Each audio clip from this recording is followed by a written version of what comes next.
All right, and here we are at Module 8, the last one actually with real content for you to do because Module 9 is kind of time set aside for you to do your unit plan. So 4 through 7 should be complete at this point, and 7 had more of that tech component, right? So you got to read a reading on technology and do the iProfessional and create a social network. So looking ahead at Module 8, we're talking about inclusive classrooms, controversial topics, and there's one assignment to do.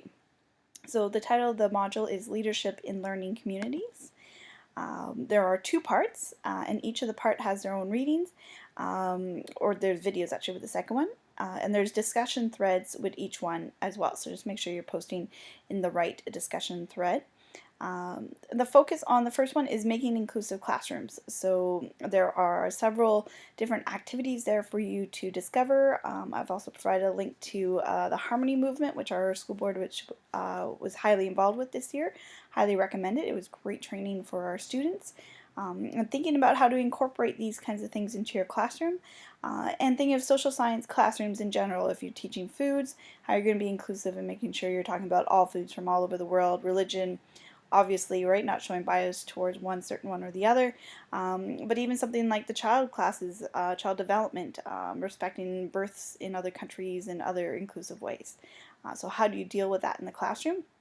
And then the second part to that is oftentimes when these things come up is dealing with difficult subjects and people have a certain bias or view, and how do you keep your bias out of it and lead a discussion dealing with these things. Sometimes it's planned and you've planned for this debate, but oftentimes it's not planned in a social science classroom, and things come up and students want to talk about it, and how do you lead a discussion on things like that. Right, and then the assignment is a chance to answer an interview question. So these are actual interview questions that I've looked at from our own school board and from other school boards.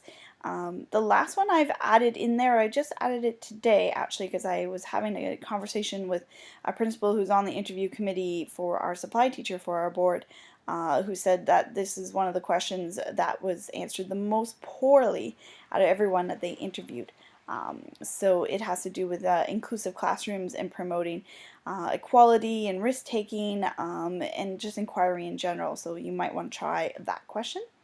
Some guidance on how to respond to the question. If you're familiar with the literacy P or PEAK, it's pretty much that. So restate the question, that's your point. Locate an example from your own practice. This is what's huge. Providing examples is what scores you higher on those interviews. So if you can provide a practical example where you were inclusive in a classroom, or where you can provide an example from those other questions, it's great. Adding information showing that you're up to date with your research. If you can quote something from one of the assignments, then that's great from the readings we did. And then finally, make a meaningful connection about why it's important to students and millennials in general. Why is this practice so important in today's society, into your own? All right, and that's the end for assignment 9 and for this module 8.